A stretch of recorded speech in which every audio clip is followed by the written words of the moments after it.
Okay. So आपण आता start करूया. तर काल नोटिफिकेशन आलं एम-पी-एस-सीचं, की आपण एम-पी-एस-सी पॅटर्न नवीन चेंज करतीये. म्हणजे काय होतंय, की सध्या आपण काय करत होतो, की एम-सी-क्यू बेस्ड पॅटर्न होता. म्हणजे मुख्यचा जो अभ्यास होता किंवा मुख्यचा जो काही परीक्षा व्हायची, ती एम-सी-क्यू बेस्ड होती. म्हणजे 4 ऑप्शन्स आपण टिक करत त्याच्यामधलं एक. आता एम-पी-एस-सीनं नवीन पॅटर्न आणलाय. त्याला एम-पी-एस-सी वर्णनात्मक पॅटर्न असं म्हणते. मी एक फोटो टाकलेले आहेत बघा. त्याच्यामध्ये मी हायलाइट्स पण केलेले आहेत. तर एम-पी-एस-सीचं प्रसिद्धी पत्रक काय म्हणतं? तर एम-पी-एस-सीच्या प्रसिद्धी पत्रकानुसार मुख्य परीक्षेची जी परीक्षा योजना आहे, ती वर्णनात्मक झालेली आहे. याचा अर्थ काय होतो, की पूर्व परीक्षेची परीक्षा योजनेमध्ये कालच्या नोटिफिकेशननुसार काहीही बदल नाहीये. पूर्व परीक्षा जी आहे, ती वर्णनात्मक नसणार आहे. ती एम-सी-क्यू बेसच राहणार आहे. हां, मेमध्ये पूर्व परीक्षेला सीसॅट क्वालिफायिंग जो केला, तो क्वालिफायिंग राहील. 33% मार्क आपल्याला सीसॅटमध्ये घ्यायचे आहेत. ठीक आहे. म्हणजे आता कसं राहील एम-पी-एस-सीचा पॅटर्न? पूर्व परीक्षा ती आहे ती एम-सी-क्यू बेस्ड राहील. ठीक आहे. ऑब्जेक्टिव्ह राहील. त्यानंतर मुख्य परीक्षेचा जो पॅटर्न आहे, तो वर्णनात्मक म्हणजे डिस्क्रिप्टिव्ह पॅटर्न राहील आणि इंटरव्ह्यू असेल. म्हणजे टप्पे 3च असतील. फक्त मुख्य परीक्षा ही वर्णनात्मक झाली. आता आपण पहिल्यांदा पूर्व परीक्षा संदर्भात बोलू. कारण बऱ्याच मुलांचे पूर्व परीक्षा संदर्भात सुद्धा प्रश्न आहे. आता तुम्ही 2021 ची म्हणजे ही 22 ची पूर्व परीक्षा देत असाल किंवा येणारा 23 चा अटेम्प्ट देत असाल. दोन्ही ठिकाणी पूर्व परीक्षेचा पॅटर्न हा काय असणार आहे? सेमच असणार आहे. म्हणजे पहिला जो पेपर आहे जी-एसचा पेपर, तो ऑब्जेक्टिव्ह असणार आहे आणि सीसॅट पेपर सुद्धा असेल ऑब्जेक्टिव्ह, पण तो क्वालिफायिंग असणार आहे. आता बऱ्याच जणांचा प्रश्न होता, की सर पूर्व परीक्षेला सीसॅट कसं करायचं? किंवा करायचं तर कितपत करायचं? तर माझं असं म्हणणं आहे, की सीसॅट जरी क्वालिफाय झाला असला, म्हणजे आपल्याला जरी 33%च मार्क घ्यायचे असले, म्हणजे 66 पेक्षा जास्त मार्क घ्यायचे असले, तरी सुद्धा सीसॅटला निग्लेक्ट करून चालणार नाही. याचं कारण काय? मी तुम्हाला सांगतो. सीसॅट क्वालिफाय झाला, ही जमेची बाजू कोणासाठी होती? ज्यांचा सीसॅट वीक आहे, त्यांच्यासाठी ही जमेची बाजू आहे असं धरलं जातं. पण यू-पी-एस-सीची हिस्ट्री बघता, यू-पी-एस-सीमध्ये सुद्धा 2015 पासून सीसॅट क्वालिफाय केला गेला, जसं एम-पी-एस-सीनं या वर्षीपासून करताय. यू-पी-एस-सीची हिस्ट्री बघता, यू-पी-एस-सीच्या इतिहासामध्ये सीसॅट क्वालिफाय झाल्यानंतर सीसॅट पेपर अवघड काढले गेले. म्हणजे पॅसेजमधल्या पॅसेजचं जे काही स्वरूप आहे ते बदललं गेलं. अंकगणित बुद्धिमत्ताचे पडणारे प्रश्नांची डिफिकल्टी लेव्हल वाढवली गेली. या वर्षीचा 5 जूनचा यू-पी-एस-सीचा पेपर तुम्ही जाऊन बघा. तुम्हाला ते लक्षात येईल. म्हणजे काय, की एम-पी-एस-सीचा ऑगस्टमध्ये 2021ला आता 2022ला जो ऑगस्टमध्ये पेपर होणार आहे, त्याच्यामध्ये सुद्धा सीसॅट अवघड येऊ शकतो. येईलच असं मी म्हणत नाही, पण येऊ शकतो. म्हणजे काय, की जरी पेपर अवघड आला, तरी आपला पेपर क्वालिफाय झाला पाहिजे. त्यामुळे तुम्ही सीसॅटला अजिबात दुर्लक्ष करू नका. रोज सीसॅटला 3-4 तास द्यायचे राहू देत, जे तुम्ही आधी देत होता. पण रोज सीसॅटला 1 ते 1.5 तास नक्की द्या. कारण त्याच्यामध्ये तुमचं रोजचं पॅसेज एका दुसरा पॅसेज सोडवणं असेल, अंकगणित बुद्धिमत्ताचे काही महत्त्वाचे चॅप्टर्स करणं असेल, ही प्रोसेस करा. कारण कॉम्प्रिहेन्शन जे असतं किंवा गणित सोडवणं हे जे असतं, हे काही थोड्या दिवसामध्ये म्हणजे आठवड्याभरात किंवा 10 दिवसामध्ये करण्यासारखी गोष्ट नाहीये. ते एक प्रकारचं स्किल असतं आणि मग स्किल जर डेव्हलप करायचं असेल, तर त्याला निरंतर प्रॅक्टिस करावी लागते. त्यामुळे सीसॅटकडे अजिबात दुर्लक्ष करू नका. रोजचा 1-1.5 तास सीसॅटला नक्की द्या. मग ते 1-1.5 तासामध्ये काय कराल? तर मग त्यातला अर्धा पाऊण तास तुम्ही पॅसेजसाठी वापरा. अर्धा पाऊण तास अंकगणित बुद्धिमत्तामधला कोणताही तुम्हाला महत्त्वाचा जो चॅप्टर वाटतोय, तो चॅप्टर करा आणि त्याच्याबद्दलचे क्वेशन्स नक्की सोडवा. त्याचबरोबर आयोगाचे आजपर्यंत आलेले सीसॅटचे पेपर सुद्धा सोडवा. आता दुसरा प्रश्न राहतो, की सीसॅटचा पॅटर्न बदलेल काय? म्हणजे सीसॅटमध्ये आजपर्यंत जसं आयोग टाकायचं, की 125 मार्काचे पॅसेज आणि त्यानंतर मग 67.5 मार्काचे अंकगणित बुद्धिमत्ता आणि डिसिजन मेकिंग. आता हे आपण आता कन्फर्म नाही सांगू शकणार, की आयोग हाच पॅटर्न ठेवेल का याच्यामध्ये प्रश्नांच्या संख्येमध्ये किंवा पॅसेज कमी करून अंकगणित बुद्धिमत्ता वाढवेल का? याबद्दल आपण आता काहीच नाही बोलू शकत. कदाचित ते पेपर आल्यानंतरच आपल्याला त्याचं नेमकं स्वरूप कळेल. पण मला म्हणायचंय आत्ताचा पॅटर्न राहिला, चांगलंच आहे. जरी समजा पॅटर्न बदलला, आयोगाने सीसॅटमध्ये काही बदल केले आणि परीक्षेमध्ये प्रश्नांमध्ये वर-खाली केलं, डिसिजन मेकिंग काढून टाकलं, असंही होऊ शकतं. समजा असं जरी केलं आणि पेपर थोडासा अवघड जरी आला, तरी आपण डिस्क्वालिफाय होऊ नये याची काळजी तुम्ही घ्या. कारण सीसॅट डिस्क्वालिफाय झाला म्हणजे तुम्हाला 33% म्हणजे 66 मार्क 200 पैकी नाही पडले, तर तुमचा जी-एस पेपर चेकच होणार नाही. आणि मग त्याच्यासाठी मग तुम्ही पुन्हा 1 वर्ष घालवा. म्हणजे तुमचा जी-एसचा अभ्यास किती जरी चांगला झाला असला, तरी सुद्धा सीसॅट क्वालिफाय होणं अतिशय महत्वाचं आहे. त्यामुळं ज्यांचं सीसॅट किंवा ज्यांचं अंकगणित बुद्धिमत्ता, कॉम्प्रिहेन्शन वीक होतं, त्यांनी तर अजिबात दुर्लक्ष करू नका. ही माझं तुम्हाला पर्सनल माझं सांगणं आहे. आता प्रश्न राहतो, की मग प्रिलिमसाठी, पूर्व परीक्षेसाठी जीएस कितपत करावा किंवा किती स्कोर सेफ आहे, असे काही जणांचे क्वेश्चन्स आहेत. तर 2021 म्हणजे या वर्षी जानेवारीमध्ये जी एक्झाम झाली, तो पेपर जो आहे, तो पेपर बेंचमार्क ठरू शकत नाही. कारण त्या पेपरला तो पेपर थोडा सोपा होता आणि त्या पेपरला बऱ्याच विद्यार्थ्यांचे म्हणजे भरपूर विद्यार्थ्यांचे स्कोर 125 वगैरे आले होते जीएसलाच. त्यामुळे तो पेपर बेंचमार्क ठरत नाही असं मला वाटतं. ठीक आहे. मग कोणता ठरतो? तर 2020 चा पेपर किंवा 2019 चा पेपर, 18 चा पेपर. या पेपरचा जर आपण पॅटर्न बघितला, तर त्या पॅटर्ननुसार म्हणजे समजा जर तशाच पॅटर्नवरती जर पेपर पडला, तर मला असं वाटतं की 110 हा स्कोर जीएसला सेफ राहील. 110 प्लस. मी ओपन मेल बोलतोय. ठीक आहे. तर 110 प्लस हा पॅटर्न म्हणजे हा जो स्कोर आहे, तो त्यासाठी सेफ राहील असं मला वाटतंय. मग आणखी एक प्रश्न बऱ्याच जणांचा आहे, की मग सर त्याच्यासाठी वेगळा काय अभ्यास करावा लागेल का, की जीएसमध्ये 110 करायचे आहेत? तर मला असं वाटतं पुस्तकं बदलणे किंवा आणखी काहीतरी वेगळं करणे, हे याच्यासाठी अजिबात मार्ग नाहीये. मार्ग काय आहे, की आहे तीच बुक किंवा आहे तीच पुस्तकं तुम्ही वापरायला पाहिजे. पण ती वापरत असताना त्यांचं जास्तीत जास्त रिव्हिजन होणे किंवा आयोगाच्या मागील प्रश्नांचे जास्तीत जास्त रिव्हिजन करणे, त्यांचा एनालिसिस चांगल्या प्रकारे करणे आणि काय प्रश्न पडू शकतात याचा सुद्धा एक अंदाज घ्यायचा प्रयत्न करणे हे तुम्ही केलं पाहिजे आणि त्यानुसार सिलेबस कव्हर केला पाहिजे. म्हणजे अभ्यासामध्ये तुमची जे काही ते हार्ड पाहिजे, अभ्यासामध्ये तुमचं जास्त सातत्य पाहिजे. पुस्तकं बदलून किंवा काहीतरी नवीन ट्रिक आहे का? असं असं काही नसतं. ठीक आहे. तर जीएसमध्ये 110 येऊ शकतात का? नक्की येऊ शकतात. आहे त्याच पुस्तकाने येतील का? नक्की येतील. तुम्ही जे सध्या पुस्तकं वापरतात तेच सर्वजण पुस्तकं वापरतात. मी सुद्धा तीच पुस्तकं वापरलेली आहेत. त्यामुळे पुस्तकांवरती विश्वास ठेवा. स्टेट बोर्ड असेल, तुम्ही एन वाचत असाल, तुम्ही जे काही आता साहित्य वापरताय त्याच्यावरती विश्वास ठेवा. ते सर्व चांगले आहेत. फक्त त्या सर्वांना परीक्षेच्या गरजेनुसार वापरा. मग परीक्षेची गरज कशी ओळखायची? तर आयोगाचे पूर्व परीक्षेचे प्रिव्हियस इयर क्वेश्चन पेपर बघा आणि त्यांचं विश्लेषण करा आणि त्याच्यामधून तुम्हाला इम्पोर्टंट टॉपिक्स कळतील. त्यानुसार त्याचा पूर्वचा अभ्यास करा. आता आता मग हे झालं या वर्षीच्या पूर्व परीक्षेसाठी आणि त्याचबरोबर पुढच्या वर्षीच्या पूर्व परीक्षेसाठी सुद्धा हेच लागू होतं. ठीक आहे. त्यामुळे याच्यामध्ये काही खास बदल होणार नाही. फक्त एवढंच होईल, की पुढच्या वर्षीची पूर्व परीक्षा देताना तुम्हाला सीसॅट बद्दल जास्त क्लॅरिटी आली असेल. कारण या वर्षीचा ऑगस्टचा पेपर झाल्यानंतर सीसॅट नेमका आयोग कसं टाकतंय किंवा सीसॅटमध्ये आयोगाने प्रश्नांमध्ये काही बदल केलेत का हे आपल्याला कळून येईल. आता प्रश्न येतो मुख्य परीक्षेचा पॅटर्न संदर्भात. जो नवीन पॅटर्न आलाय, तर तो वर्णनात्मक आहे. म्हणजे डिस्क्रिप्टिव्ह आहे. म्हणजे काय? आपल्याला पेपर आता लिहायचे. ऑब्जेक्टिव्ह पेपर नाहीये. मग याच्यामध्ये आयोगाने काय सांगितलंय, तर तुमच्यासमोर मी जे हे पहिले जे फोटो पोस्ट केलेत बघा, आयोगाचंच नोटिफिकेशन पोस्ट केलंय, ते तुम्ही ओपन करा तुमच्या स्क्रीनवरती. तर त्याच्यामधला जो पहिला फोटो आहे किंवा पहिलं जे पेज आहे, त्याच्यामध्ये आयोग काय सांगताय, की त्याच्यामधला 3 नंबरचा पॉइंट बघा. ज्या 3 नंबरच्या पॉइंटमध्ये आयोग हे पूर्व परीक्षेमध्ये काय बदल झाला हेच सांगताय. म्हणजे सीसॅट क्वालिफाय झालं ह्याच्याबद्दलच सांगताय आणि हा जो बदल आहे सीसॅट क्वालिफायचा बदल जो आहे, तो या परीक्षेपासून म्हणजे 21 ऑगस्ट 2022 पासून लागू होईल असं सांगताय. 4 नंबरचा पॉइंट जो आहे, तिथून मुख्य परीक्षेच्या योजनेबद्दलचा तो पॉइंट आहे. तर त्याच्यामध्ये बघा, आयोग सांगतं की याच्यामध्ये परीक्षेचे स्वरूप आहे ते वर्णनात्मक आहे आणि एकूण किती पेपर आहेत? 9 पेपर आहेत. आता 9 पेपर कोणते-कोणते? तर आयोगाने त्याच्या खाली दिली आहेत. तर पहिले जे 2 पेपर आहेत, ते क्वालिफाइंग आहेत. म्हणजे अर्हताचे पेपर आहेत. कोणते? एक पेपर भाषेचा मराठीचा पेपर आहे आणि भाषा पेपर 2 इंग्रजीचा पेपर आहे. आणि हे दोन्ही पेपर म्हणजे मराठी 300 मार्कांचा आणि इंग्रजी 300 मार्कांचा पेपर असतो. ठीक आहे. हा कसा असतो आपण पुढे बघू.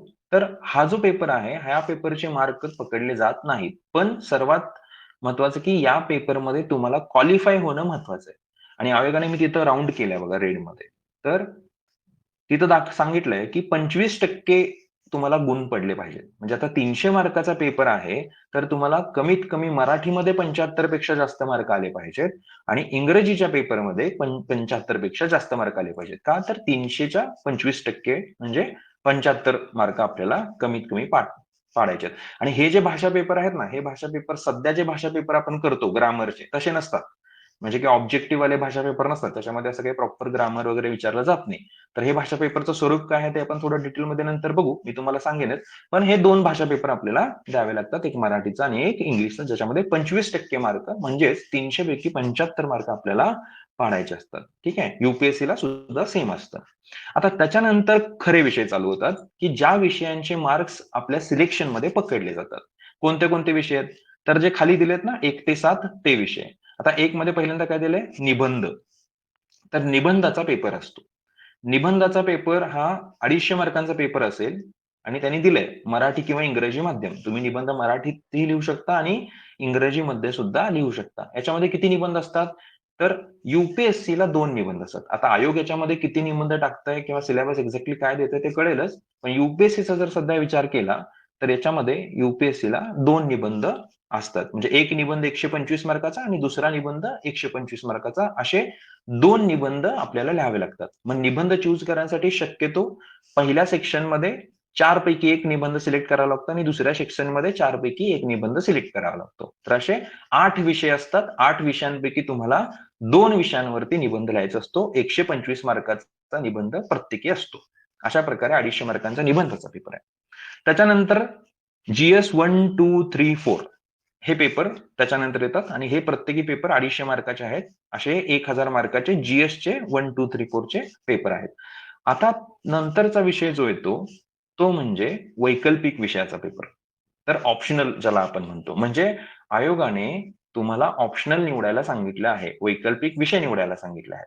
आणि ते वैकल्पिक विषय कोणते असावेत हे सुद्धा तुम्हाला आयोगाने लिस्ट दिलेली आहे. ते आपण बघूया.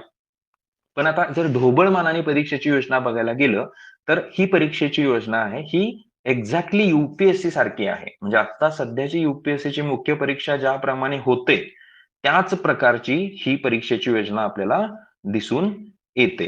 तर यूपीएससी मध्ये जे काही विचारलं जातं किंवा ज्या प्रकारची ऑप्शनलची लिस्ट आहे, तीच ऑप्शनलची लिस्ट.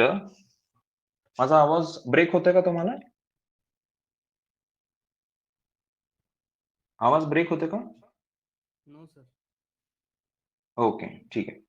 तर जी सध्याची यूपीएससीचा जो पॅटर्न आहे, तर तोच पॅटर्न आपल्याला इथं आयोगाने सांगितलेला आहे. पण एक्झॅक्टली याचा सिलेबस काय असेल हे आपल्याला माहिती नाही. ते आयोग कदाचित लगेचच देईल. पण जर तुम्ही एकूण बघितलं, तर तुम्हाला असं दिसेल की एकूण 1775 गुणांची परीक्षा होती. किती? 1700 सॉरी. एकूण जे आहे रिटर्नची एक्झाम जी आहे ती 1750 गुणांची परीक्षा होतीये. रिटर्नची परीक्षा. म्हणजे कोणते? निबंधापासून निबंधाचे 250 मार्क, जीएसचे 4 पेपरचे 1000 मार्क आणि आपल्या ऑप्शनल पेपर म्हणजे वैकल्पिक विषयाचे 500 मार्क. असे 2 पेपरचे तो वैकल्पिक विषय. म्हणजे अशी 1750 मार्कांची परीक्षा होतीये. ऍक्च्युअली बघायला गेलं तर याच्या अगोदर आपण बघितलं तसं मराठी इंग्लिशचा सुद्धा आपण 300-300 मार्कांचा पेपर लिहितोय. पण ते मार्क या 1775 मध्ये पकडत नाही, कारण त्याच्यामध्ये फक्त आपल्याला क्वालिफाय करायचं आहे. हे लक्षात घ्या. ठीक आहे.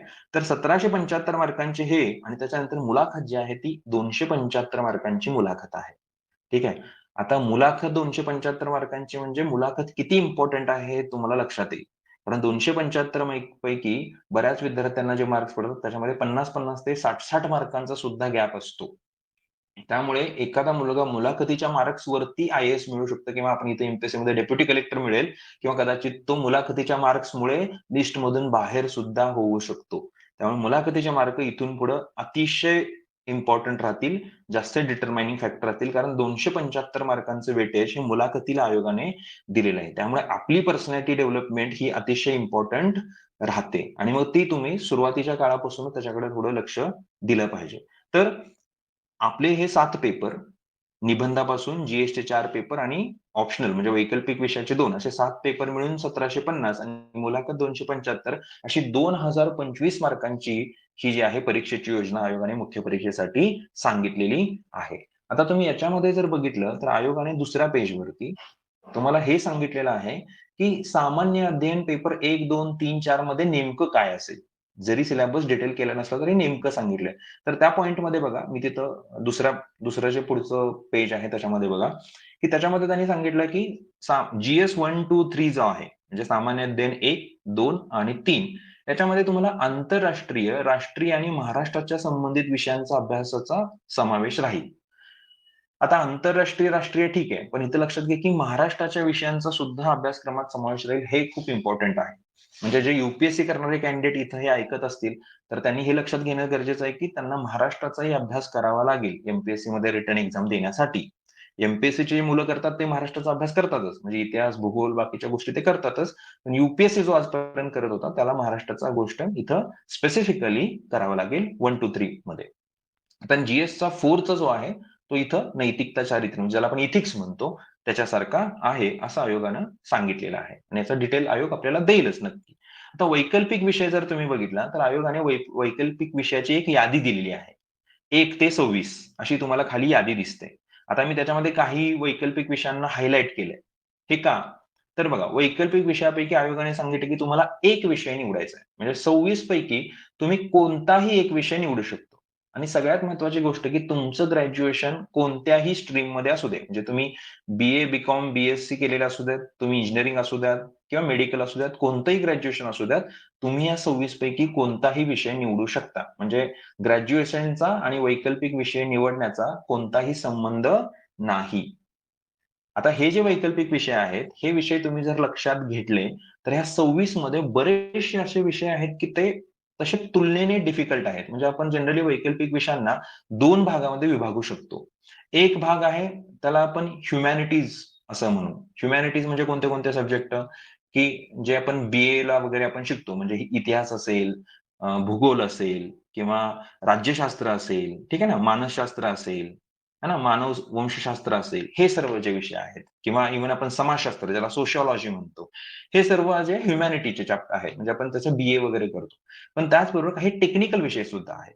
जसं की तुम्ही आता केमिस्ट्री असेल, त्यानंतर तुम्ही सिव्हिल इंजिनिअरिंग आहे बघा, इलेक्ट्रिकल इंजिनिअरिंग आहे, ठीक आहे, मेकॅनिकल इंजिनिअरिंग आहे. तर हे झाले टेक्निकल विषय. इव्हन मॅथेमॅटिक्स, गणित हा सुद्धा टेक्निकल विषय आहे. तर आयोगाची ही जी काही 26 विषयांची, वैकल्पिक विषयांची लिस्ट आहे, याच्यामध्ये काही टेक्निकल सब्जेक्ट आहेत आणि त्याचबरोबर काही जे सब्जेक्ट आहेत ते ह्युमॅनिटीज म्हणजे जे आपण इतिहास, भूगोल सारखे सब्जेक्ट सुद्धा आहेत. आता मग बऱ्याच जणांचा प्रश्न असतो, की वैकल्पिक विषय आहे, हे वैकल्पिक विषय आपल्याला एक निवडायचा आहे. मग पहिली गोष्ट याची निवड कधी करावी? हा एक प्रश्न पडतो. आता ही जी एक्झाम आहे, ही एक्झाम कधीपासूनची आहे? राज्यसेवा मुख्य परीक्षा 2023 पासून. त्या सर्वात शेवटची लाईन बघा, की आयोगाने सांगितले, की वरती जी आपण राज्यसेवा मुख्यची हे जे काही नवीन पॅटर्न आहे, तो राज्यसेवा मुख्य परीक्षा 2023 पासून लागू असणार आहे. म्हणजे आता राज्यसेवा मुख्य परीक्षा 23 म्हणजे ही आत्ताची नाही, याच्या पुढची. मग आता ही कधी होईल?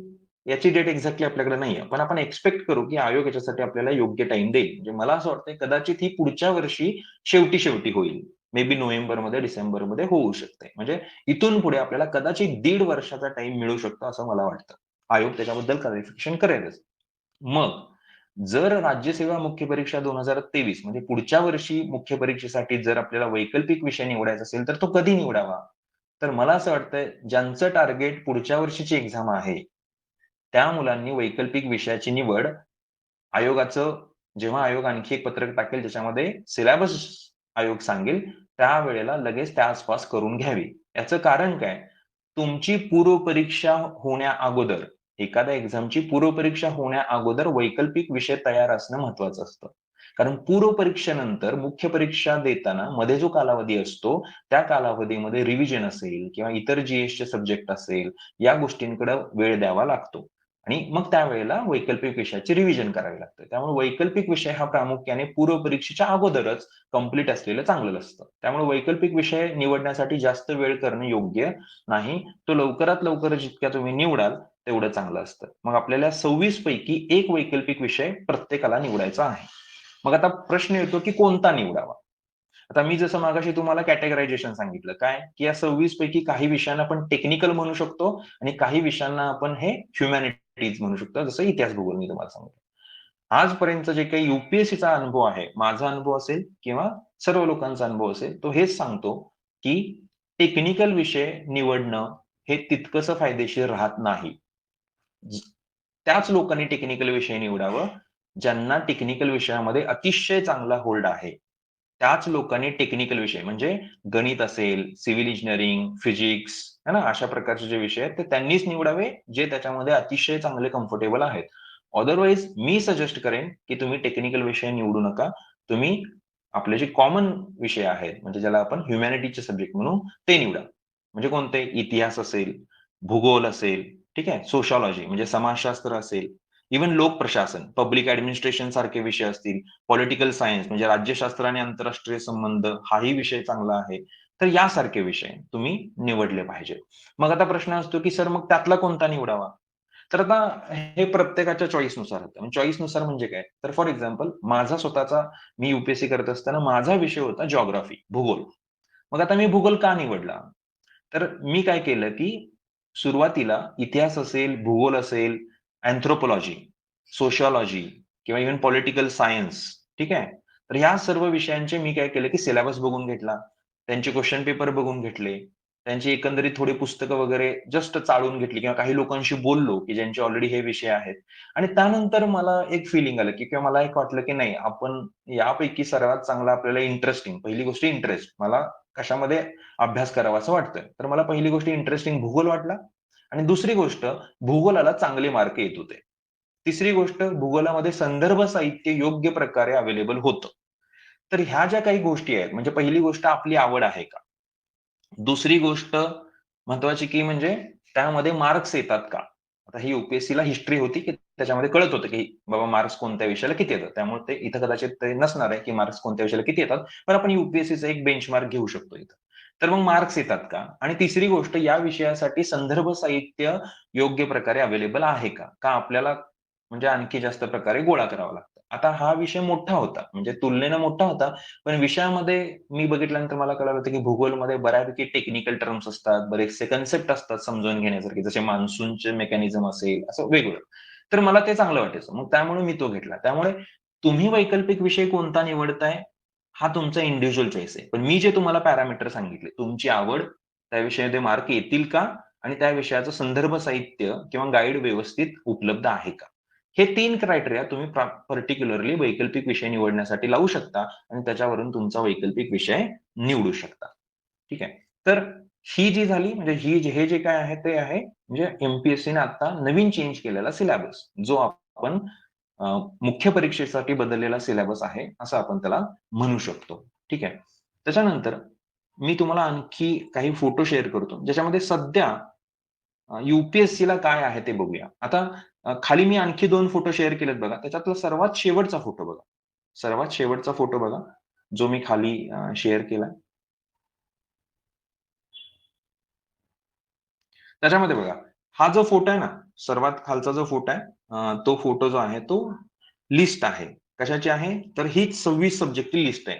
जी यू आहे. म्हणजे हा फोटो यू नोटिफिकेशनचा घेतलेला मी फोटो आहे आणि असंच्या असं कॉपी केलेलं आहे एम म्हणजे एम-पी-एस-सीमध्ये सुद्धा तुम्हाला सेम लिस्ट दिसेल, सेम सिक्वेन्सने. म्हणजे सिक्वेन्स सुद्धा चेंज दिसत नाहीये.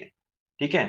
त्यामुळे यू जे 26 सब्जेक्ट आहेत ऑप्शनलसाठी, वैकल्पिक विषय निवडण्यासाठी तेच सब्जेक्ट एम-पी-एस-सीने सुद्धा कॉपी केलेले आहेत. म्हणजे मला असं वाटतं कदाचित सिलेबस सुद्धा सेमच असेल. ते कळेल आपल्याला, पण माझा अंदाज आहे की सिलेबस सुद्धा सेम असेल. या पेजवरती मी खाली हायलाइट केलेत बघा काही पेपर. तर हे काय केलेत, की याच्यामध्ये हे दिलेलं आहे, की आपण हे जे काही सर्व वर्णनात्मक पेपर लिहिणार आहे, तर ते पेपर कोणत्या भाषेमध्ये लिहायचे? हा एक महत्त्वाचा प्रश्न विद्यार्थ्यांचा असतो. पहिली गोष्ट आपण कोणत्या भाषेत लिहू शकतो याचा येतो. तर बघा, तुम्ही निबंध असेल किंवा जी पेपर आणि तुमचा वैकल्पिक म्हणजे ऑप्शनलचा पेपर हे तुम्ही कोणत्याही भाषेत लिहू शकता. कोणत्याही म्हणजे कोणत्या? इंग्लिश किंवा आपल्या 8व्या परिशिष्टामध्ये ज्या भाषा आहेत, त्याच्यामध्ये तुम्ही हा पेपर काय करू शकता? लिहू शकता. पण तुम्ही एक भाषा निवडणं गरजेचं असतं.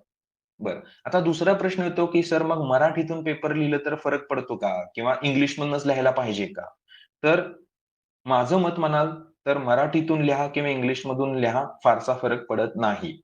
त्यामुळे तुम्हाला जी भाषा सुटेबल आहे, म्हणजे तुम्ही मराठीमध्ये कम्फर्टेबल असाल, तर तुम्ही मराठीत सुद्धा नक्की चूज करा. त्याच्यामध्ये इश्यू नाहीये आणि तुम्ही इंग्लिशमध्ये कम्फर्टेबल असाल, तर इंग्लिश चूज करा. No issue in that.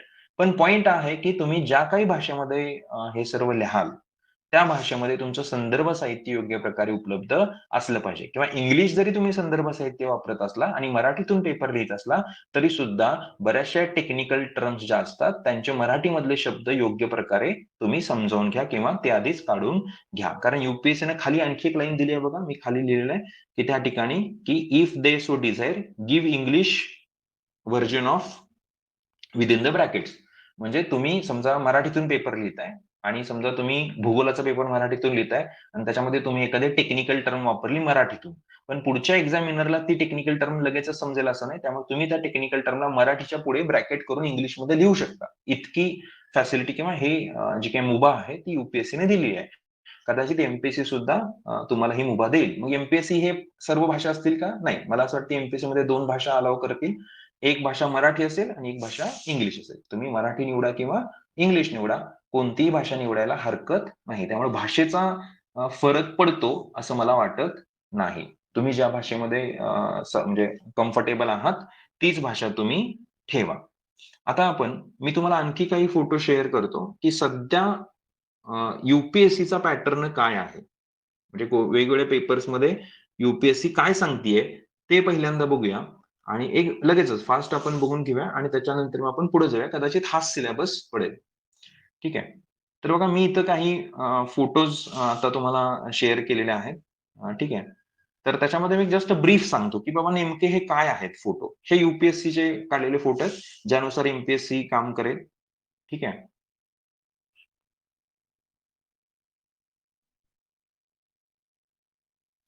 तर पहिला फोटो आहे बघा.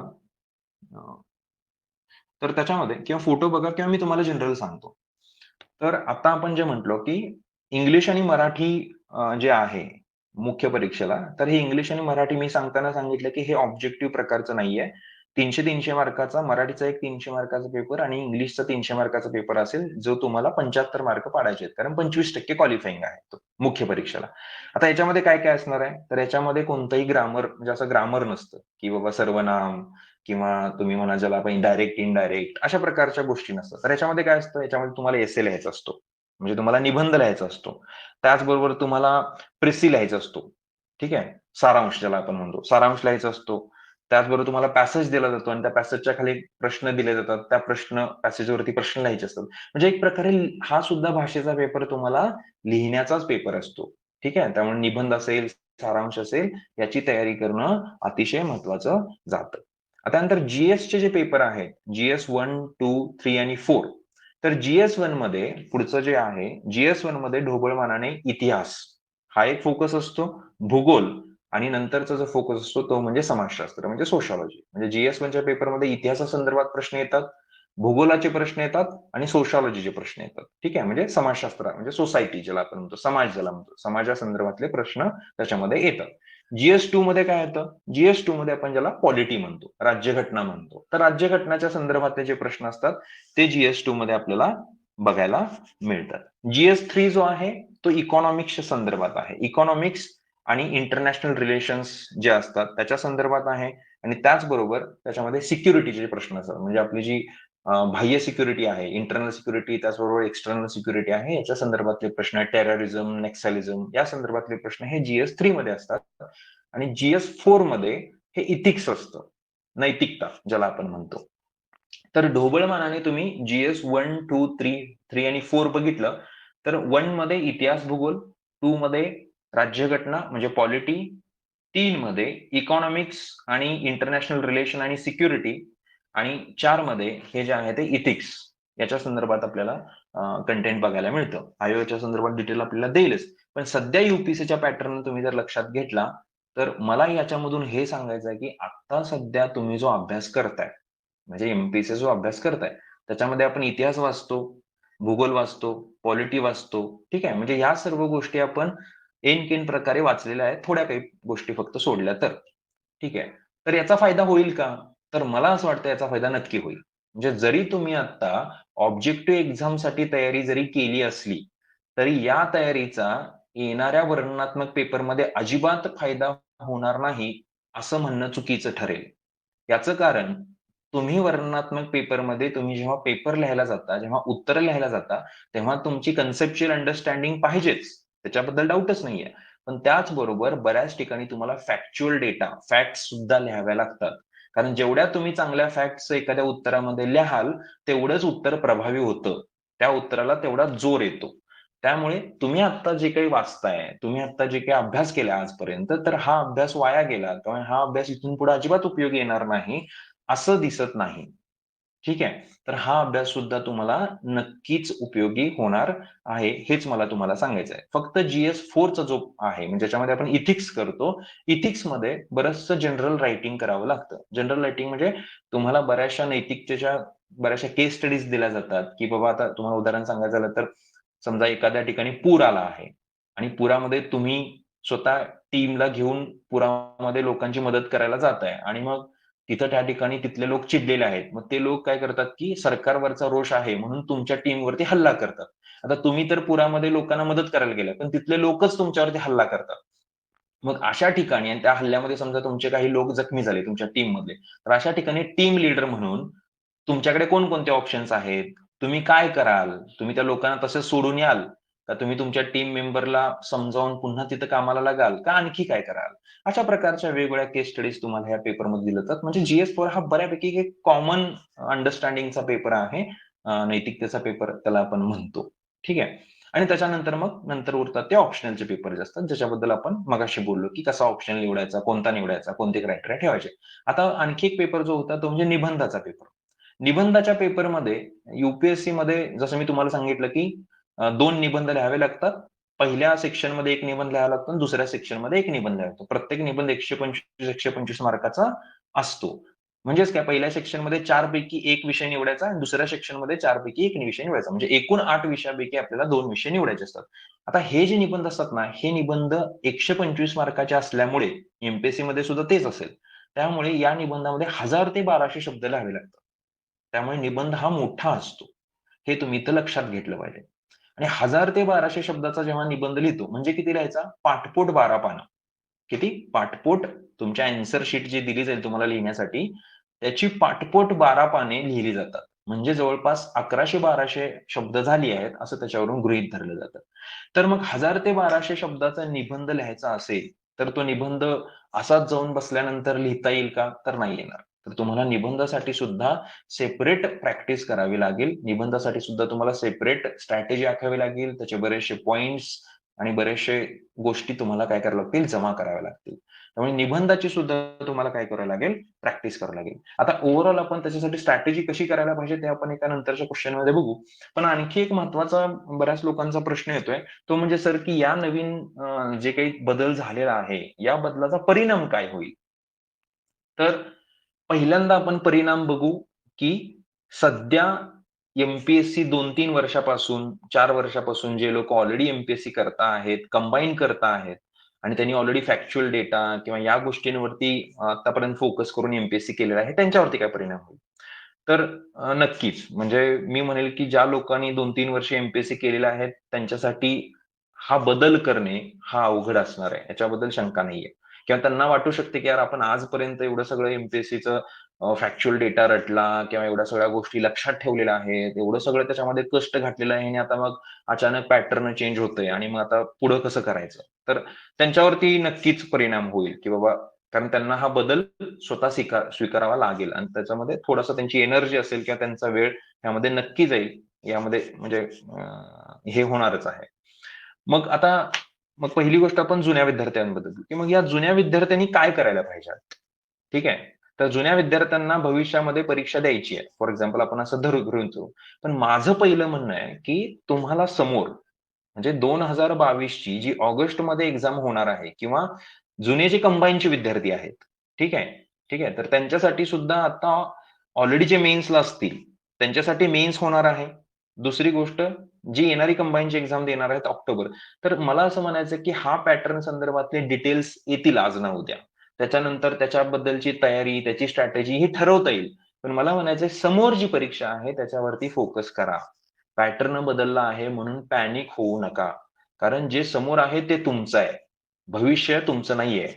तुम्ही जेव्हा भविष्यात जाईल ना, तेव्हा ते तुमचं असतं. त्यामुळे तुमची 21 ऑगस्टची परीक्षा आहे ना, त्याच्यावरती फोकस करा. तुमची ऑक्टोबरमध्ये कंबाईन जी होणार आहे ना, त्याच्यावरती फोकस करा किंवा जुलैमध्ये जी तुमची कंबाईनची मुख्य परीक्षा होणार आहे ना, त्याच्यावरती फोकस करा. आत्ता एमपीएससीचा नवीन पॅटर्न बदलला आहे आणि मग माझं कसं होणार किंवा मी काय करायला पाहिजे, याच्या संदर्भात सध्या विचार करू नका. हे माझं सजेशन जुन्या विद्यार्थ्यांना राहील, जी ही परीक्षा देणार आहेत. पुढं काय करायचं? म्हणजे नंतर एक्झॅक्टली या परीक्षा झाल्यानंतर या नवीन पॅटर्नला आपण कसं कोप अप व्हायचं, हे नंतर बघता येईल. पण समोरची एक्झाम या विचारांपायी हातातून घालवू नका. येणारा अटेम्प्ट हा गोल्डन चान्स असतो. बरेचसे विद्यार्थी या विचारामुळे अभ्यासामधून मन निघून जातं किंवा बरेचसे विद्यार्थी अभ्यासामध्ये ढिले पडतात. असं अजिबात करू नका.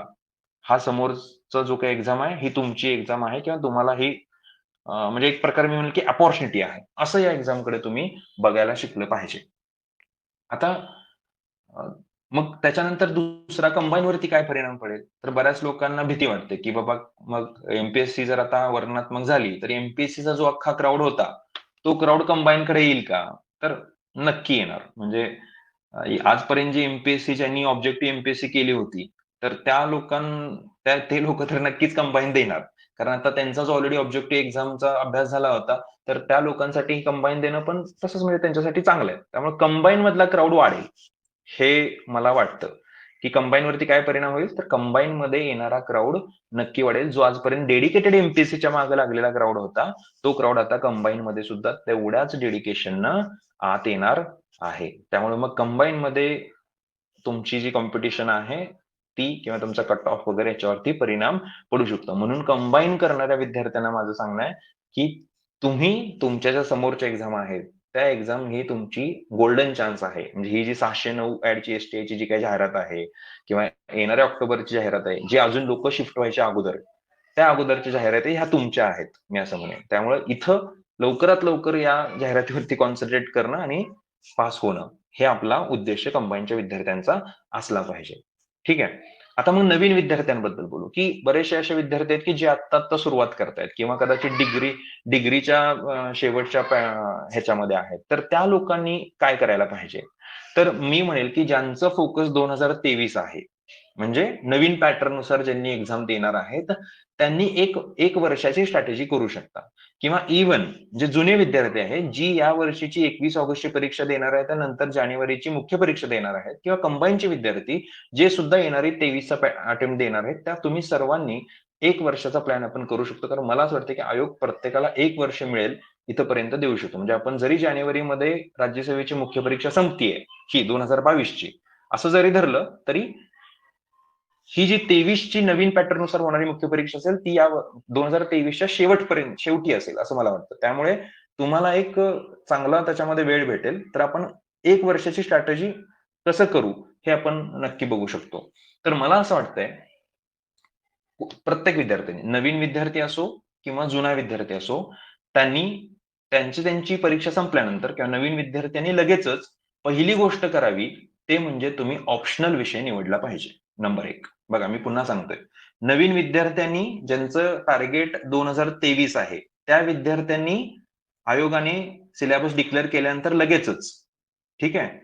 त्यांनी काय करावं, की ऑप्शनल विषय निवडावा आणि जुने जे विद्यार्थी आहेत, ज्यांची एक्झाम ऑक्टोबरमध्ये आहे किंवा जानेवारीमध्ये मेन्स होईल किंवा या 21 ऑगस्ट नंतर जे विद्यार्थी या पॅटर्नकडे शिफ्ट होतील, या विद्यार्थ्यांना माझं सांगणं आहे, की पहिलं काम करायचं ते म्हणजे आपला ऑप्शनल पेपर निवडायचा. मग ऑप्शनल पेपर निवडायचं म्हणजे 2 दिवसात निवडायचं का? तर अजिबात नाही.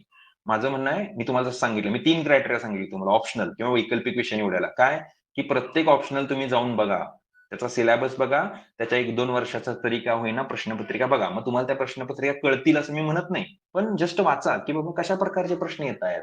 मला म्हणजे हे प्रश्न मला बरे वाटतायत का? मला ओळखीचे वाटतायत का? मला इंटरेस्टिंग वाटतायत का? या गोष्टी तुम्ही बघा. ठीक आहे. तर पहिल्यांदा तुम्ही काय करा, की ऑप्शनलसाठी अशी प्रश्नपत्रिका, सिलेबस बघा.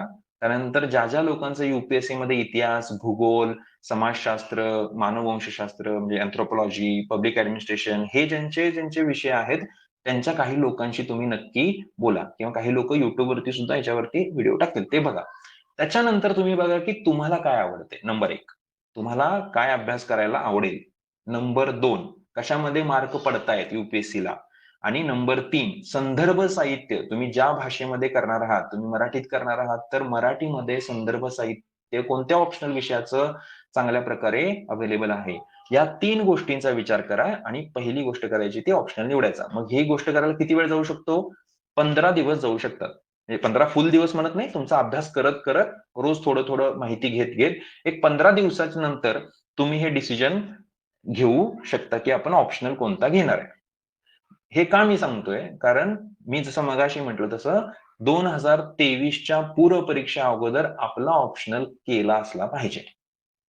ठीक आहे. 2023च्या पूर्व परीक्षा अगोदर आपण ऑप्शनल कंप्लीट केला असला पाहिजे. मग ऑप्शनल कंप्लीट करायला किती वेळ लागतो? तर साधारणतः 3.5 ते 4 महिने लागतात. किती लागतात? 3.5 ते 4 महिने लागतात. म्हणजे समजा 2023ची पूर्व परीक्षा आपण असं धरलं की जूनमध्ये असेल. जून 2023ला. असं जरी आपण धरलं आणि तुम्ही जानेवारीमध्ये जरी ऑप्शनल प्रिपेअर करायला चालू केला, तरी एप्रिलपर्यंत तुमचं ऑप्शनल संपू शकतं किंवा जर तुम्ही फास्ट केलं, तर तुमचा ऑप्शनल हा मार्च एंड पर्यंत सुद्धा संपू शकतो. म्हणजे त्याच्यानंतर एप्रिल, मेचा महिना तुम्हाला पूर्व परीक्षेसाठी वापरता येतो किंवा जे थोडे आधीच चालू करतील, म्हणजे आत्ता चालू करतील, जे नवीन विद्यार्थी म्हणजे या सध्या जूनमध्ये म्हणजे जुलैपासून चालू करतील. तर या विद्यार्थ्यांना या डिसेंबरपर्यंत असा पूर्ण 6 महिन्याचा वेळ भेटेल ऑप्शनल करायला. तर ऑप्शनल पहिल्यांदा केला पाहिजे पूर्व परीक्षा अगोदर. आणखी काय केलं पाहिजे पूर्व परीक्षेच्या अगोदर? तर जो आपला एसे आहे, ज्याला आपण निबंध म्हणतो, तो निबंधाचे अभ्यास सुद्धा पूर्व परीक्षेच्या अगोदरच केला पाहिजे. मग निबंधाचा अभ्यास करायचा म्हणजे रोज निबंध लिहायचा असतो का? तर नाही. पण आठवड्यातून, 10 दिवसातून का होईना, एक निबंध तरी आपण लिहिला पाहिजे. मग तो तुम्ही 1000-1200 शब्दांचा लगेचच लिहा, असं मी म्हणत नाही. कारण आपण या पॅटर्नला आपण नवीन आहोत. त्यामुळे लगेचच आपण काही 1000-1200 शब्दांचा निबंध, एकदम परफेक्ट निबंध असं लिहू शकत नाही. त्यामुळं अवाजवी अपेक्षा स्वतःकडून कधीही करू नका. सुरुवातीला जो आपण आजपर्यंत एम-पी-एस-सीला निबंध लिहित होतो 400 शब्दांचा, ठीक आहे ना? तर त्या शब्दांचा 400-500 शब्दांमध्ये निबंध लिहायला बघा. तुमची मतं एखाद्या विषयावरती किती व्यवस्थितपणे तुम्ही मांडू शकता याचा अंदाज घ्यायला चालू करा. ठीक आहे. त्यामुळे 10-1 दिवसामधून किंवा आठवड्यातून रविवारी वगैरे सहज बसला आणि 1 तासभरामध्ये 400-500 शब्दांचा निबंध कोणत्याही विषयावरती तुम्ही लिहू शकता. मग विषय कोणते घेऊ शकता? एम-पी-एस-सीला पडलेले आजपर्यंत विषय घ्या. मराठी, इंग्लिशमध्ये पडलेले विषय जे होते मुख्य परीक्षेचे किंवा यू-पी-एस-सीला पडलेले जे विषय असतील तेही घेऊ शकता.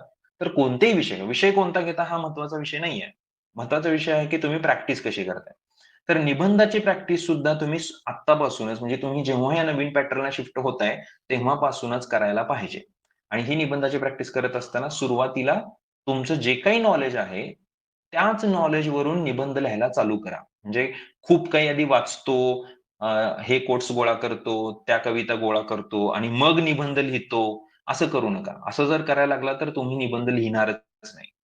त्यामुळे हे जे काय आहे गोळा करण्याच्या ज्या गोष्टी आहेत, इन्फॉर्मेशन गोळा करण्याच्या गोष्टी आहेत, ज्या काही गोळा करण्याच्या गोष्टी आहेत, त्या गोष्टी या हळू-हळू करायचे असतात. म्हणजे तुम्ही जसं अभ्यास कराल, तसं या गोष्टी हळू-हळू तुमच्यासमोर या तुमच्यासोबत जमा होत जातात. त्यामुळे सुरुवातीपासूनच सर्व काही जमा करतो आणि मगच लिहितो, हा अट्टहास अजिबात करू नका. ठीक आहे?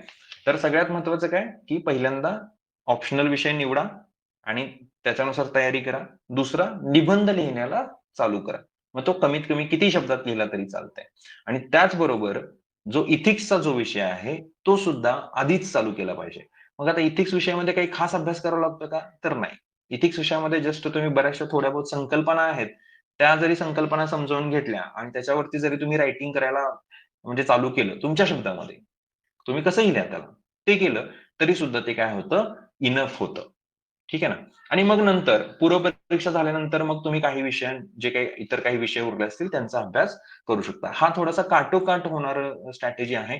पण आपल्याला करावी लागेल जर एम-पी-एस-सी 2023 मध्येच एंडला का होईना, शेवटी का होईना मुख्य परीक्षा घेणार असेल तर. जेव्हा आपल्या हातात फक्त वर्ष उरलेलं असतं, एखाद्या वर्षामध्ये आपल्याला हे सर्व करायचं असतं, तर तुम्हाला अर्ध्यापेक्षा जास्त 60% सिलेबस तुम्हाला पूर्व परीक्षेच्या अगोदरच कंप्लीट करायचा हे लक्षात ठेवा.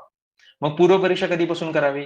मला वाटतंय पूर्व परीक्षेच्या अगोदर 2.5 ते 3 महिने अगोदरपासून तुम्ही पूर्व परीक्षेला शिफ्ट व्हा. आणि एकदा का पूर्व परीक्षा झाली, की पुन्हा जो काही 4-1 महिन्याचा गॅप तुम्हाला मिळेल, त्याच्यामध्ये पुन्हा जीएसचे विषय आणि या जे काही आपला ऑप्शनला आपण आधीच करून घेतलेला आहे, एसे करून घेतलेला आहे किंवा इथिक्सचे काही आन्सर्स दिलेले आहेत, त्यांचा तुम्ही काय करा, उपयोग करा आणि किंवा ते तुम्ही पुन्हा रिवाईज करा. अशा प्रकारची तुमची एक बेसिक स्ट्रॅटेजी राहिली पाहिजे. मग आता प्रश्न राहतो, की सर ह्याच्यासाठी म्हणजे काय वापरायला पाहिजे? संदर्भ साहित्य काय वापरायला पाहिजे? तर सगळ्यात महत्त्वाचं तुम्हाला सांगायचं, की हा जो नवीन पॅटर्न आहे, या नवीन पॅटर्नमध्ये अडथळे काय आहेत हे आपण लक्षात घेतलं पाहिजे.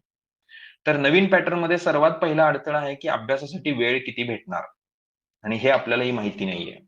का तर जोपर्यंत आयोग 2023च्या डेट्स डिक्लेअर करत नाही, तोपर्यंत आपल्याला हे कळणारच नाही, की आपल्याला अभ्यासासाठी किंवा प्रिपरेशनसाठी किती वेळ आहे. जसं मी मगाशी म्हटलं, मला असं वाटतं, की आयोग 2023च्या एंडपर्यंत तुम्हाला ते वेळ देईल. त्यामुळे 1 वर्ष का होईना कमीत कमी भेटेल असं मला वाटतंय. पण आयोग त्याच्यावरती निर्णय घेईल. त्यामुळे वेळ किती भेटणार हा सर्वात पहिला अडथळा आहे किंवा पहिला पॉइंट राहणार आहे. दुसरा आहे, की संदर्भ साहित्य काय वापरायचं? आता अ, सध्याचं जे एम-पी-एस-सी मधलं संदर्भ साहित्य आहे किंवा सध्याचं जे कंबाईन मधलं संदर्भ साहित्य आहे, ते सर्वांनी सर्व हे एम-सी-क्यू बेस एक्झाम्सशी धरून तयार केलेलं संदर्भ साहित्य आहे. त्यामुळे सध्या वर्णनात्मक गोष्टींसाठी सर्व संदर्भ साहित्य उपलब्ध नाहीये. ही फॅक्ट आहे.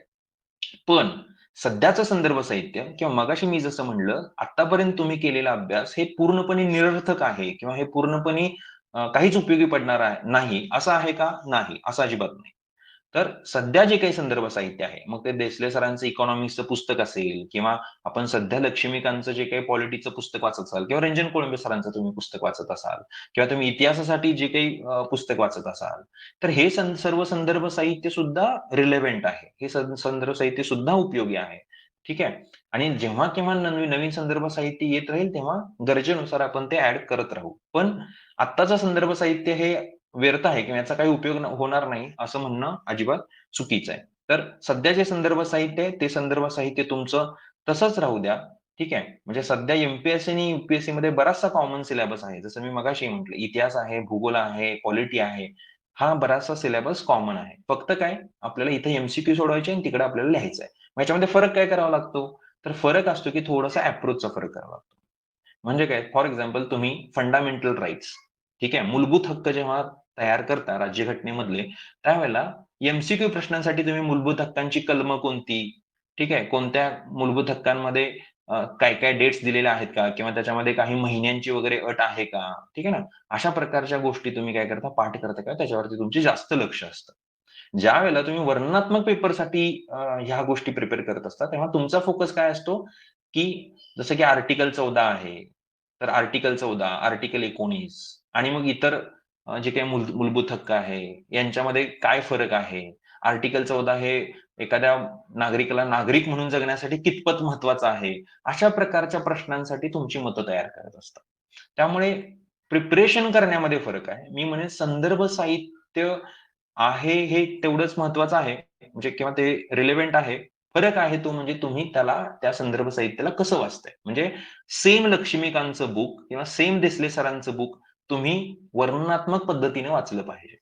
म्हणजे तुम्ही जी-डी-पी, करत असताना ते फक्त जी-डी-पी, जी-एन-पीचे फॉर्म्युले पाठ न करता तुम्ही जी म्हणजे काय? जी म्हणजे काय? जर उद्या समजा कॉमन प्रश्न आला, एक साधा प्रश्न आला, की जी आणि जी मधला फरक सांगा आणि एखाद्या अर्थव्यवस्थेची अंतर्गत शक्ती चांगली आहे, हे समजण्यासाठी कोणता इंडिकेटर वापरला जातो आणि तो का?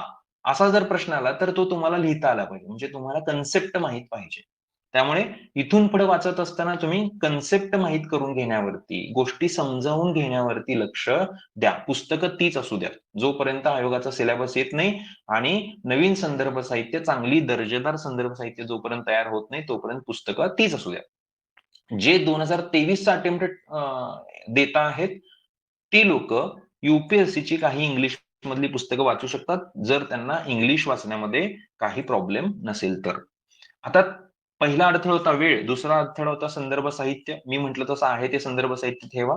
ठीक आहे. आणि ज्या लोकांना डायरेक्टली 2023 साठी प्रिपेअर करायचं आहे, त्यांनी यू-पी-एस-सीचं संदर्भ साहित्य काही वापरा. इंग्लिशमध्ये ज्यांना प्रॉब्लेम नसेल त्यांनी किंवा मराठीमध्ये सुद्धा बरचसं अवेलेबल आहे. त्यांनीही वापरा आणि यू-पी-एस-सीचे प्रिव्हियस इयर क्वेशन पेपर बघा.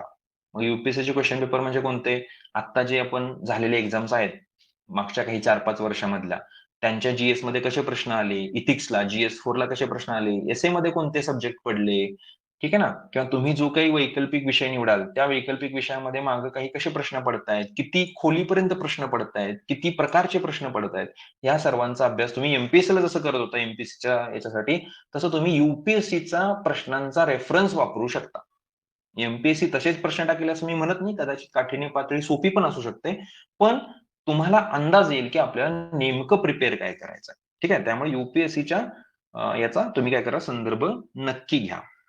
आणि त्याच्यानंतर महत्वाचा मुद्दा राहतो तो म्हणजे की तुम्हाला गाईडन्स भेटेल का किंवा फॅकल्टी भेटेल का, हा एक अडथळा राहतो.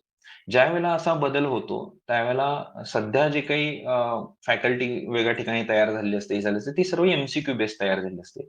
त्यामुळे इथून पुढे तुम्हाला योग्य गाईडन्स असणं महत्वाचं आहे. मला वाटतं जेव्हा ही परीक्षा वर्णनात्मक होते, त्यावेळेला ज्या लोकांनी युपीएससी केलेली आहे किंवा जे लोक युपीएससी ऑलरेडी ज्यांना अनुभव आहे, ते लोक तुम्हाला चांगल्या प्रकारे इथं गाईड करू शकतील. कारण त्यांनी ऑलरेडी वर्णनात्मक पद्धतीचा अभ्यास केला आहे, वर्णनात्मक पद्धतीचे पेपर्स लिहिलेले आहेत, एक्झाम्स दिल्या आहेत. त्यामुळे तुमचा योग्य गाईड कोण असेल 2023 साठी, तर युपीएससी करणारा कॅन्डिडेट किंवा युपीएससी शिकवणारा किंवा युपीएससीचा अनुभव असणारा गाईड हा तुमचा योग्य गाईड असेल. ठीक आहे ना?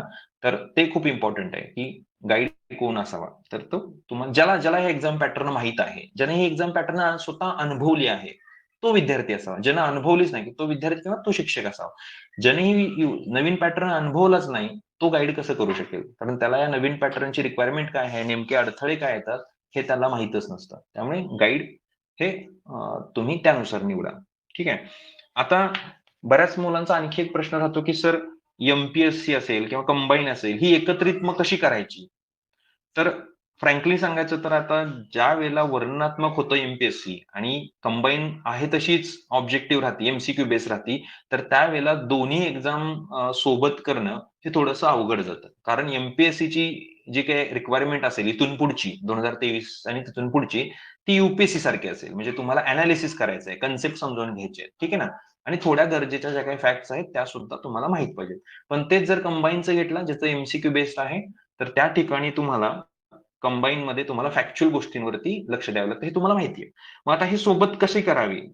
तर मला असं वाटतं, की तुम्हाला तुमचा फोकस ठरवला पाहिजे, की बाबा मला एमपीएससी करायची आहे पहिल्यांदा का मला कंबाईन पहिल्यांदा करायची आणि पोस्ट काढायची. तर फोकस ठरवा.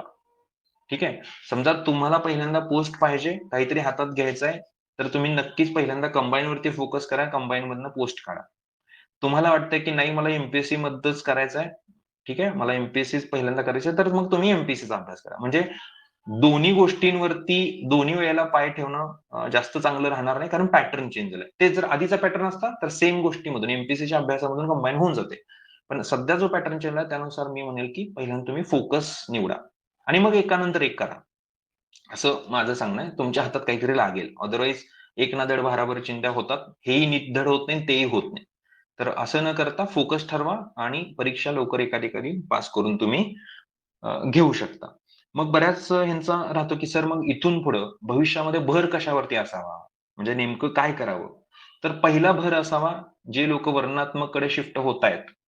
आता ही पुढची एक्झाम देऊन बरं का, म्हणजे मी 2022 ची ऑगस्ट मधली एक्झाम दिल्यानंतर आपण जेव्हा शिफ्ट होणार आहात किंवा कंबाईन नंतर तुम्ही शिफ्ट होणार आहात किंवा जे नवीन विद्यार्थी आत्तापासूनच शिफ्ट होणार आहेत.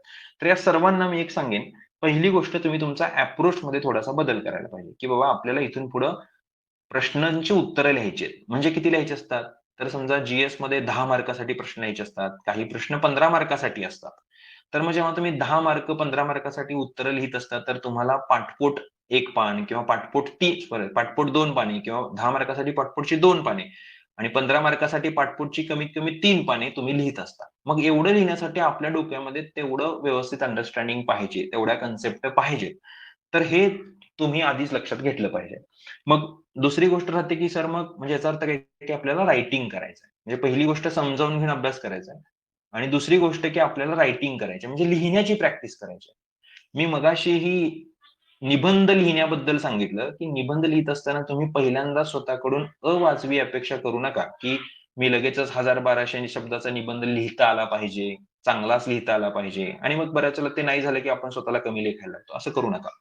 तुम्ही नवीन आहात, ट्राय करा. ट्राय करा, की तुम्ही निबंध जो काय आहे तो सुरुवातीला 400-500 पेजेसचा निबंध, 400-500 शब्दांचा निबंध लिहायला चालू करा. तुमची मतं मांडायला चालू करा. तुमचा निबंध स्वतः वाचायला चालू करा, की आपण लिहिल्यानंतर आपल्याला स्वतःचाच निबंध कसा वाटतोय? किंवा यू-पी-एस-सीच्या काही मागच्या जी-एस पेपरचा रँडम कुठलाही प्रश्न उचलायचा. कुठलाही उचलायचा. आणि तो प्रश्न काय करायचा, की आपल्या वहीमध्ये डायरेक्ट लिहायला चालू करायचे. एक 70-80 शब्दात का असेना, 100 शब्दात का असेना, त्या प्रश्नाचं उत्तर लिहायचं, की आपल्याला काय वाटतंय, म्हणजे आपण काय लिहू शकतो. अशा प्रकारे तुमच्या आहे त्या अभ्यासावरती सुद्धा तुम्ही प्रश्न लिहायला चालू करा. म्हणजे अभ्यास करतो आणि मग लिहितो, या प्रकारची मेंटॅलिटी अजिबात करू नका. त्यामुळे पहिल्यांदा वाचताना अप्रोच बदला. जसं मी मगाशी सांगितलं तुम्हाला मूलभूत हक्कांसंदर्भात, की कशा प्रकारे आपण अप्रोच बदलायला पाहिजे. तर वाचताना अप्रोच बदला. दुसरी गोष्ट लिहिण्याची प्रॅक्टिस चालू करा. मग तुम्ही रोज थोडं-थोडं लिहिलं पाहिजे. मग तर रोज तुम्ही एखादा प्रश्न लिहिला तरी चालेल.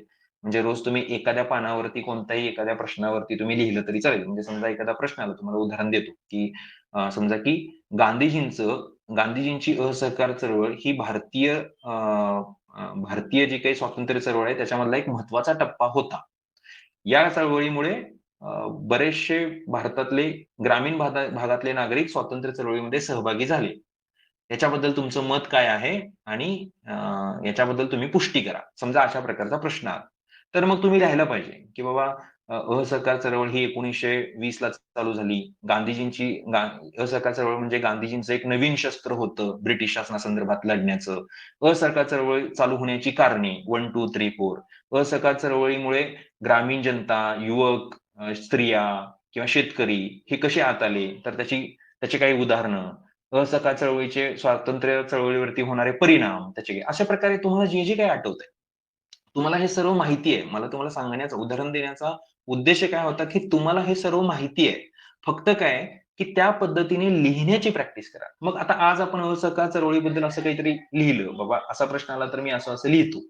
तर असं लिहा आणि मग उद्या आणखी एखादा प्रश्न, परवा एखादा प्रश्न, अशा प्रकारे सुरुवात करा. नंतर बघू, की बाबा फुल लेंथ अख्खे 20च्या 20 प्रश्न कसे लिहायचे किंवा अख्खा वैकल्पिक विषय कसा लिहायचा किंवा 1200 शब्दांचा एसे कसा लिहायचा, हे वगैरे नंतर बघू.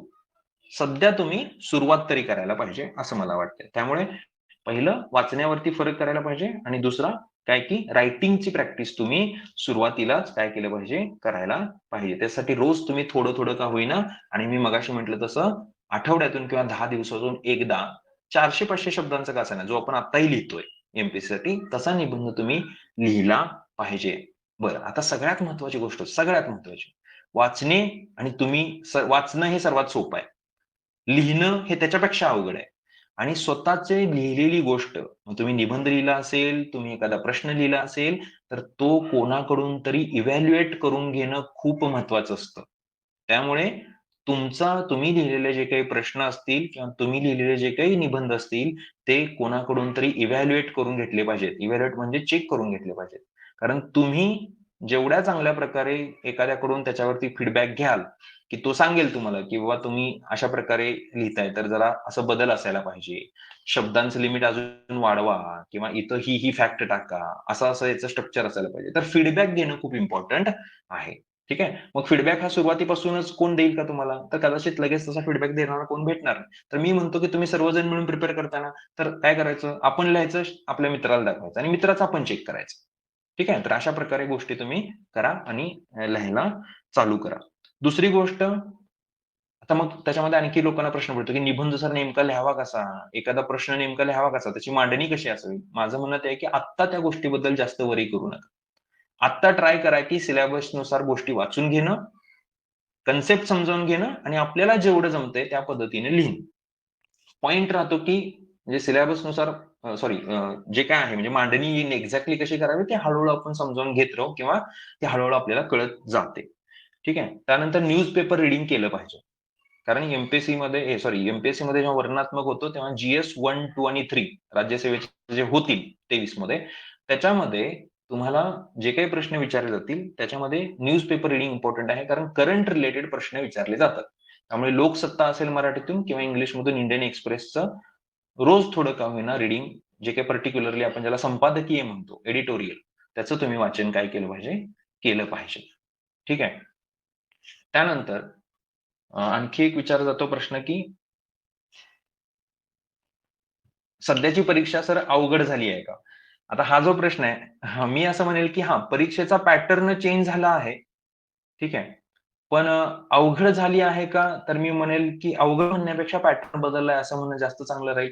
कदाचित समजा लिहिण्याच्या गोष्टींमध्ये बऱ्याचशा लोकांना खूप सोपं वाटेल. म्हणजे आता फॅक्च्युअल वाचताना बऱ्याचशा लोकांना त्रास होतो.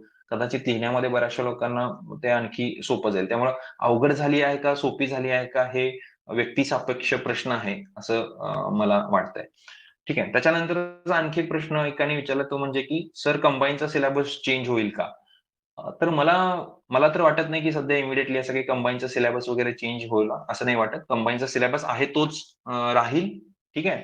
हा सिलेबस जो चेंज आहे तो फक्त एम-पी-एस-सीच्या मुख्य परीक्षेसाठी केला आहे. एम-पी-एस-सीच्या पूर्व परीक्षेत सुद्धा सेम सिलेबसच आहे. त्याच्यामध्ये बदल नाही. फक्त सी-सॅट क्वालिफाय झालेला आहे. त्यामुळे हा सिलेबस चेंज फक्त एम-पी-एस-सी मुख्य आहे कंबाईनमध्ये याचा काही फरक पडणार नाही. आणखी एकाने विचारलं की "सर आता एवढं सगळं चेंज झालं तर मग आता आपण क्लास लावावे का? किंवा गाईडन्स घ्यावा का?" तर यू-पी-एस-सीचा अनुभव सांगतो. यू-पी-एस-सीचा माझ्या अनुभवावरून म्हटला तर ऑप्शनल जो विषय आहे, तर ऑप्शनल विषय चांगल्या प्रकारे करण्यासाठी आणि कमीत कमी वेळात करण्यासाठी एखादा चांगला क्लास किंवा चांगला गाईड असली तर त्याची मदत नक्की होते. हे मला स्वतःला जाणवलेली गोष्ट आहे. ठीक आहे. त्यामुळे ऑप्शनलमध्ये मला वाटतं की तुम्ही नक्की गाईडन्स घ्यायला पाहिजे. आता राहिला विषय जी-एसचा किंवा एस-एचा.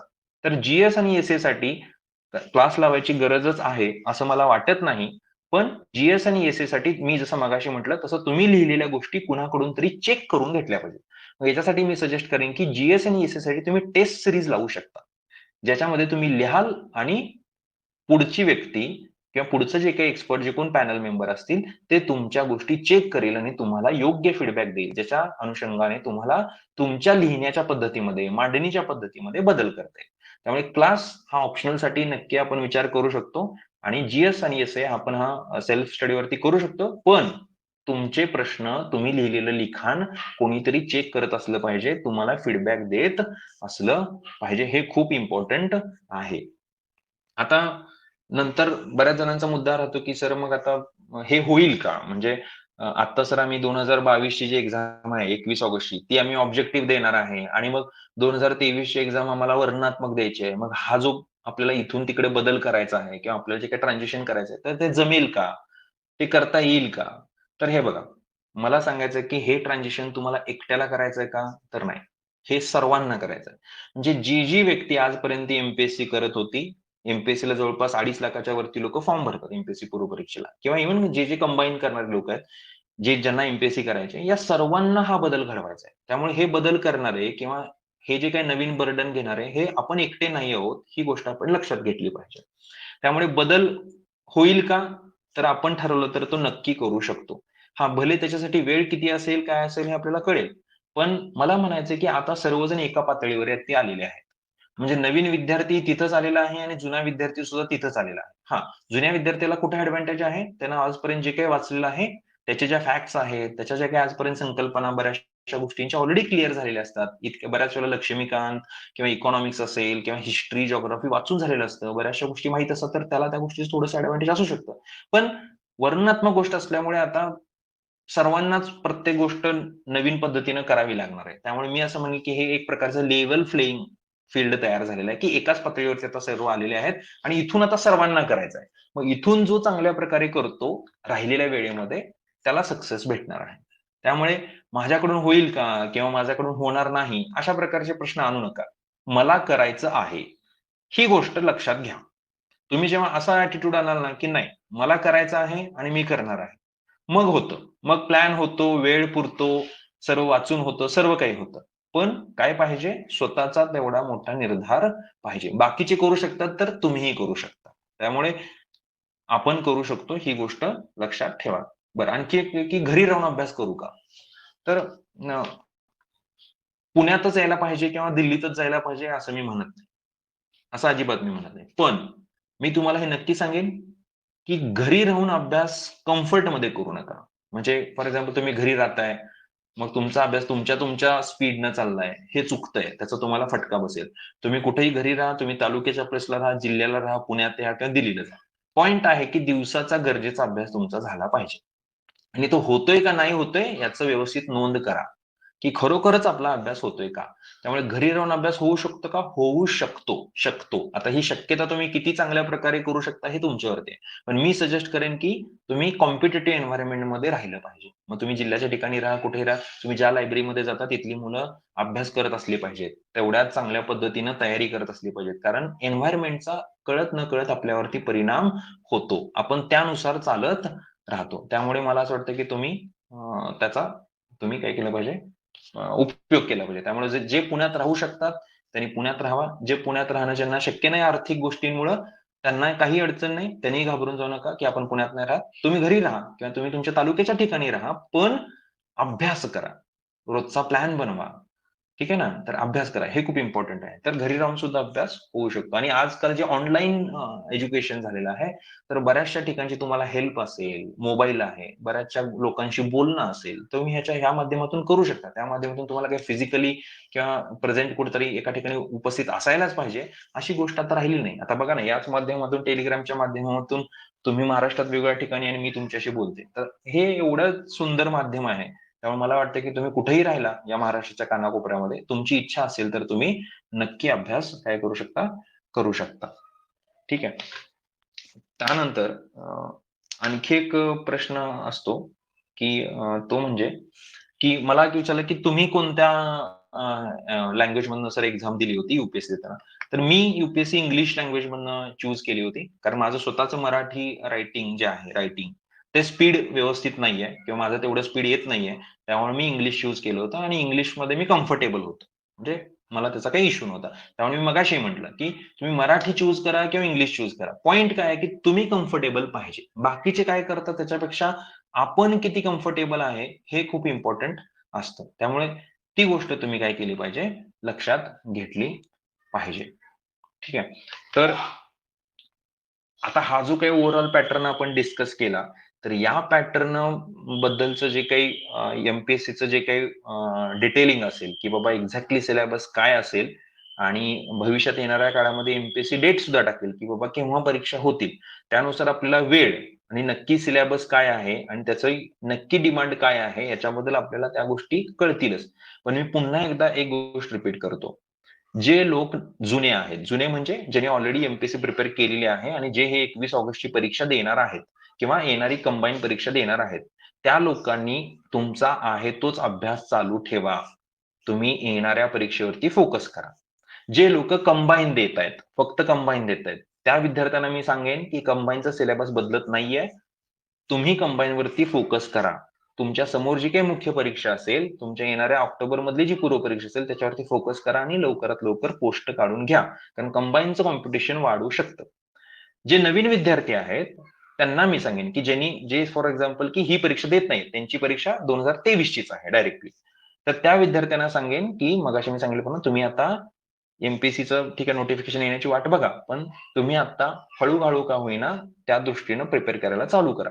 मग तुम्ही त्यासाठी काय करा, की एम-पी-एस-सी सिलेबस आल्यानंतर तुम्ही पहिल्यांदा ऑप्शनल विषय वेगळे चर्चा करून किंवा मी जे क्रायटेरिया सांगितले ते ठरवून तुम्ही ऑप्शनल विषय निवडा आणि त्याच्यानंतर मग तुम्ही एसे काही रायटिंग चालू करा. रोज थोडं-थोडं लिहायला चालू करा. कोणाकडून तर चेक करून घ्यायला चालू करा. या प्रकारे तुम्ही आत्तापासूनच तयारी चालू केला. मी सर्व वाचतो आणि मग मी करतो, असं करू नका. हे माझं तुम्हाला सांगणं आहे. लिहा आणि ते चेक करून घ्या. आणि जे जुने विद्यार्थी जसं मी सुरुवातीला सांगितलं, त्यांनी आहे ती एक्झाम फोकस करा. पण जेव्हा तुमची एक्झाम होतीये, आता समजा तुम्ही पूर्व परीक्षा दिली आणि त्यानंतर समजा तुम्हाला मुख्य परीक्षा द्यायचा चान्स मिळाला. जानेवारीमध्ये मुख्य परीक्षा झाली. लगेच इकडे शिफ्ट व्हा आणि पहिली गोष्ट काय करायची आहे, ऑप्शनल निवडणे, निबंध लिहायला चालू करणे आणि जी-एस-4 इथिक्सच्या गोष्टी लिहायला चालू करणे आणि मग हळू-हळू दुसऱ्या साइडनं जी-एस 1, 2, 3 चालू करणे. ठीक आहे ना? तर ह्या प्रकारचा तुम्ही अभ्यास केला पाहिजे. मग लँग्वेज कोणती निवडायची हे तुम्ही लिहून बघा वाटलंस. काही गोष्टी तुम्ही इंग्लिशमध्ये लिहून बघा, काही गोष्टी मराठीतून लिहून बघा. मग तुम्हाला कळत जाईल, की बाबा कुठलं मला बरं वाटतंय. त्यानुसार तुम्ही लँग्वेज म्हणजे तुमची जी काही भाषा आहे ती निवडा. आता सर्वात महत्वाचं आहे, की या सर्व गोष्टींचं बर्डन आत्ता घेऊ नका. एक-एक गोष्ट करायला घ्या. एक-एक गोष्ट. ठीक आहे. त्यामुळं समोर परीक्षा असेल, तर फक्त समोरच्या परीक्षेचा विचार करा. ह्या सर्व गोष्टी ज्या आत्ता आपण बोललो ऑप्शनल वगैरे, वगैरे, वगैरे लिहायचं वगैरे, हे आपण त्या व्यक्तीने नंतर करावं. आणि जे नवीन करतायत त्यांनी एक एक गोष्ट घ्या. ऑप्शनल नंतर एसे वगैरे ह्या गोष्टी एक एक घ्या आणि हळूहळू तुमच्या दैनंदिन गोष्टीमध्ये काय करा, बदल करायला चालू करा. ठीक आहे. आणखी कोणाचे काही प्रश्न आहेत का? एक मिनिट, काही प्रश्न आले आहेत का? ओके. आता आणखी एकाने तेच विचारलं, की सर आपला अभ्यासाचा दृष्टिकोन कसा बदलायचा? म्हणजे ऑब्जेक्टिव्ह सोडून डिस्क्रिप्टिव्ह फोकस कसं करायचं? मी मगाशी तुम्हाला उदाहरण दिलं, की आता आपण काय करतो, की मूलभूत हक्क करत असताना आपण प्रत्येक मूलभूत हक्काचं कलम कोणतं, त्याच्यामध्ये काय-काय दिलेलं आहे, हे आपण असं म्हणजे फॅक्च्युअल गोष्टीसाठी वाचतो. किंवा तुम्ही जी-डी-पी, जी-एन-पी करत असताना 2018चा जी-डी-पी काय होता, आत्ताचा जी-डी-पी काय आहे, किती टक्क्याने वाढला, या गोष्टींवरती फोकस करता. ज्यावेळेला डिस्क्रिप्टिव्हचा आपण अभ्यास करतो ना, त्या डिस्क्रिप्टिव्हच्या अभ्यासामध्ये आपल्याला काय करावं लागतं, गोष्टी समजावून घ्याव्या लागतात. म्हणजे जी-डी-पी, जी-एन-पी नक्की आत्ता काय आहे, हे महत्वाचं आहे. पण ह्याच्यापेक्षा महत्वाचं काय आहे, की आपला जी-डी-पी वाढतोय का कमी होतोय? आपला जो कमी होण्या जी-डी-पीची जी काही आपली ग्रोथ रेट आहे, तर जी-डी-पीचा जो दर आहे, त्याचा कमी होण्याची मुख्य कारणं काय आहे? त्याच्यावरती काय सोल्युशन असू शकतात? या प्रकारचा विचार करणे असेल. ठीक आहे ना? तर त्यानुसार तुम्ही काय करा, की त्या प्रकारचा बदल करा. म्हणजे प्रश्न वाचताना संकल्पना समजून घेण्यावरती विचार करा. आणि मी तुम्हाला सांगेन, की याच्यासाठी ही तुम्हाला हिंट कुठून येईल, कसं वाचायला पाहिजे? तर यू-पी-एस-सीच्या आजपर्यंत झालेल्या परीक्षांचे मागचे पेपर्स बघा. म्हणजे GS1, GS2, GS3, GS4 जे मेन्सचे पेपर झालेले आहेत, ते जस्ट डोळ्याखालून घाला. तुम्हाला लक्षात येईल, की बाबा नेमकं काय प्रश्न विचारले जातात, नेमका प्रश्न कसा फ्रेम होतोय, आहे त्या गोष्टींवरती. तर हे तुम्ही लक्षात घ्या. ठीक आहे ना? ओके. तर आता मला असं वाटतं, की या ठिकाणी आपण थांबूया.